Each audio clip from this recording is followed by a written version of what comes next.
Good afternoon to everyone. So this is Dr. Nanditha Raj, and thank you for the great intro what you have given. So I just want to start with one question, my TED talk. That is, have you ever felt muted? Yes. Okay, only one is, two, three. Got it. Okay. We all muted because of various reasons. Not muted because of not having a voice or someone is grabbing a neck and trying to close our mouth, but muted because of multiple reasons. I personally believe the reasons may be your gender, your sexuality, your caste, color, creed, especially your dreams, what you wanted to be in future. I also had my dreams. Had, not have. You heard it right. I used to have many dreams. I wanted to be a receptionist in MNC, and also I wanted to be a classical dancer. But those weren't fit to my area where I born. Okay, just for your clarity, I'm just giving one detail that I born as a male in an area where being abnormal is worst. Being abnormal is not fit for worthy. So where every time my parents used to say, and the neighbors, and my school students, and the teachers, everyone, they used to say only one thing, that you are not fit for anything, you can't be able to do anything, and your identity itself is wrong. Just imagine, I'll tell you one scenario. You standing in front of the mirror and you are questioning your own self that what exactly I am. That pain is very, very, very much heavier than anything, I personally believe. That pain, not only me, the entire transgender community is facing, is going to face in future. But the change is in you. You can change that pain. Okay, I'll tell you my school days. I still remember when I entered into the school, there were few eyes looking towards me. Few with question mark, few eyes with like cruel smile, and few eyes like they wanted to do something, physical abuse, mental trauma, everything they try to capture through the eyes. At that time, I don't have any other option rather than like downing my head and shrinking myself. At the time, that is the only thing I did. And also, I also tell one another scenario. I used to like hold. I used to like. I don't even. Okay. Let me reframe in this way. Okay. I don't use washroom for hours. You heard it correct. I didn't use washroom for hours because if I go into a male washroom, I don't know how much safe I'm going to be there. They may persecute me, they may like do physical abuse, and they may expose my identity in front of the teachers. Do you really feel school is a safe place for transgender people? All right. That silence, what you have now, is very, very, very heavy silence. The silence is not having any sound. It's not an absence of the sound. It's not absence of the acceptance. The time goes and I completed my grad, and one day I took a decision that I wanted to tell about my gender expression and my gender identity to my parents. So I don't have any idea how to talk with them because at that time there's nothing in front of me rather than choosing one option, that is writing 2 pages of letter. I wrote 2 pages of letter to my parents and I slipped it under my mother's wardrobe.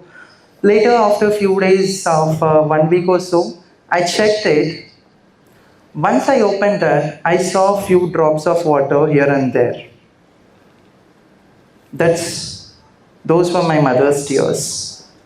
By time going, nothing happened, no one initiated any conversation, and out of anger, I sat with my parents and yelled at them, why you are not even answering to my questions. I wrote 2 pages of the letter, but you didn't even respond to that. And after that, they came up with only one question. They accepted me. There's no question for rejection. Only one question they asked: what you're going to do in future? What is your livelihood option? Just want to check with the crowd here. Have you ever seen any transgender person rather than begging and doing or selling their own body? Okay. Few heads are nodding. Okay, okay. Now you can see me and other people, but not way more than there was no people. There was no transgender person in the entire India. As for me and my parents knew that there is no one. Only either you need to beg or you need to sell your body. That's why my father questioned me at the time. And I gave an answer stating that either I'll die but not going to beg or not going to sell my body. And they didn't believe that initially. They accepted me, but they don't want to give permission to become as I wanted to be in future. After a few days, time goes, I also working with various NGOs slowly, like virtually, and I started understanding my own gender spectrums through internet. And along with that, I also convincing my parents by showing few videos and giving knowledge about what exactly transgender means, what are the other options that people can go and pursue their career. And they slowly accepted it, but taking one promise, still I'm abide to that I'm not going to beg, neither I'm going to do any sort of odd work or any sort of work which it is going to slash the dignity of my parents and my family. With that condition, they gave permission, and from then I started my journey with a job, with a dignity, and exclusively with a purpose. That is the unmuting point for myself. The Nanditha journey began over there. So after a few months, I started as working as a project coordinator for a transgender livelihood option at the time, which was available for me, where I used to work closely with the transgender community people to give alternative livelihood options like making pickles or doing small scale industry works and getting them into as a business entrepreneurs. And slowly from there, I took a shift to a place where I expanded my wings and explored to work with other marginalized communities, where I became one of the best documentation expert for the legal advices at the time from my community, where I catered or I worked with marginalized communities like Dalit, Adivasi, tribal, garbage collectors, and frontline warriors, refugees, migrant workers. Oh my God, multiple hats I used to have at the time. So I used to work with them very closely. One thing I wanted to just highlight here is whenever I sit with any kind of person, after hearing their story, after writing their appeal to the government, or after capturing their story as a documentation person to my organization, I used to think only one thing. These people or this person having lot many issues rather than my life, but still they are thriving and striving as much as they can. So why shouldn't I try this one? So slowly, I also capturing that courage to unmute myself. So I personally believe that unmuting yourself is not a one-time action. It's a decision you need to take every day, every minute, on every turn of your life. So that is what I personally believe. And then from there, I shifted to a clinical manager for a transgender clinic, and it is one of the first transgender clinic in the entire India. First, I was a visitor for that, and then I became manager, and now I'm the clinic advisory board member for that clinic. Why I'm telling specifically that here is, you can understand that a person's voice once was muted and now that person is catering something to the table where the table is going to make the decisions of the entire community. So that shift was there once I started unmuting myself. So from there, I started working closely with the transgender community for their betterment of livelihoods, and along with that also their education. As one of the speaker was telling, education is the biggest weapon where they can change the entire world. Along with that, I also want to add something. Education is a platform where you can acquire the true knowledge. My community, not only transgender community, most of the marginalized communities were lacking this platform. So that's why I wanted to give a support of education by providing scholarships or at least trying to connect with them to the funding organizations. So that's how another work has started in my life journey. While doing all these things, I got few options. One is going with the basic income project for the marginalized communities. So that project was a hit in my life. So I made a reel in my Instagram. So I think I have some 800 or some views over there. That reel I made like how basic income is going to change the entire world, how it is going to give the impact on the citizens of the country, irrespective of India, UK, or any other country. That video went viral, and from Hyderabad, it went to Mumbai, and then Mumbai to Delhi, and Delhi to South Asian Hub. And it reached the person who started this pilot project. And I invited to the UK Bristol University to speak about my opinion, how it is going to change the marginalized communities' lives through that basic income project. That is one of the success. And after that, as I just mentioned that, and one more page I wanted to reveal in my life book is, while doing all this stuff, few people were my mentors. They used to train me in multiple ways, like how I need to speak, how I need to document, and how I need to write the stories, write the appeals, and everything. So they wanted me to promote here and there, and so with their support, along with the work what I did for more than 3.5 years as a human rights person, I got a honorary doctorate in human rights from an organization called GHRP. It's not only ended there. They have also given, I'm the youngest board member in the entire board of the country board, that who is representing two states, Telangana and Andhra Pradesh state women issues over there. I think why I wanted to highlight it here because I'm a person, like I'm a transgender person, people may perceive that, people may assumption, in an assumption they think that, okay, because this person is trans, this person wants to work for the transgender community. No. Just wanted to add here the thing.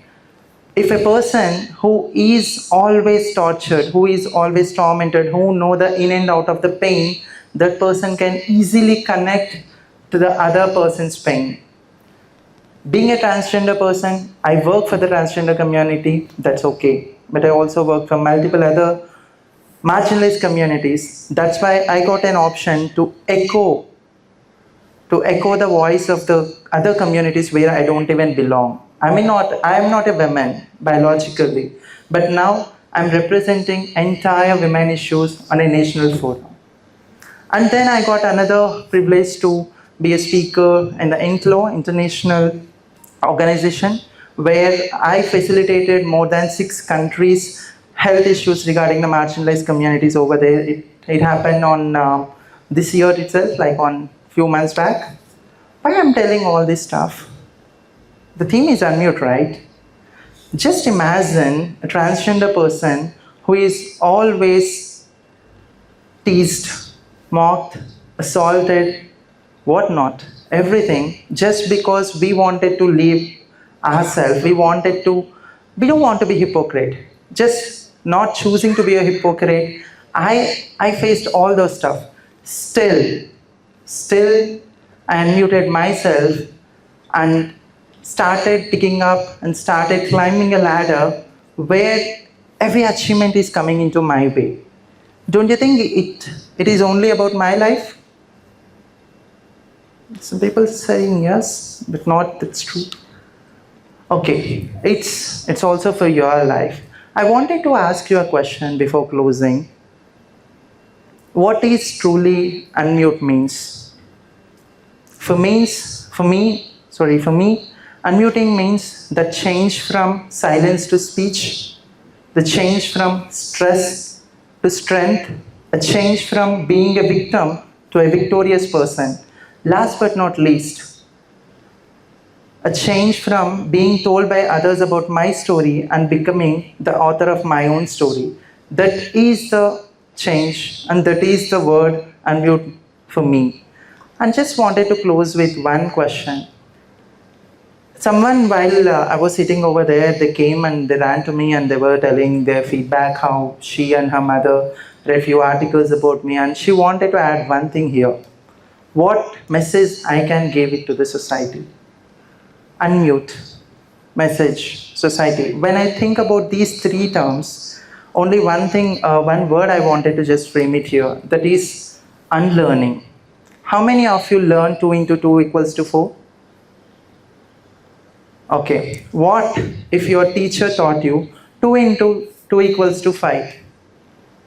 You got with the same mindset and you came here with the same mindset, and your entire career will build on the same mindset.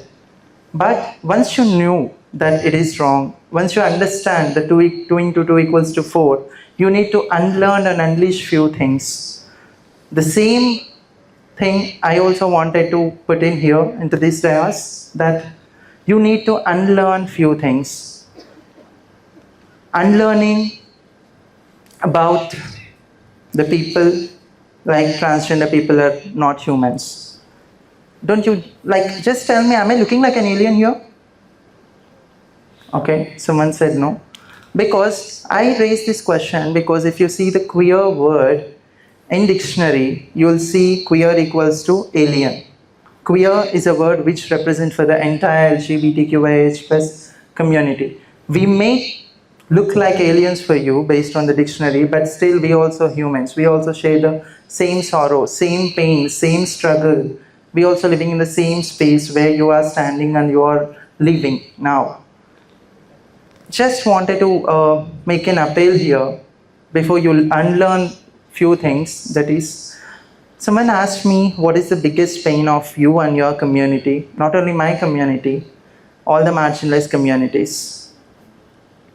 The sorrow of being felt of unloved is the biggest sorrow what we have been bearing that, and I don't know when we are going to close that one. So with this dais, I just wanted to appeal to the people who are sitting here. You can unmute yourself by also wishing a transgender community person with a smile. You can also unmute yourself sitting next to a person who is going through the depression, mental trauma.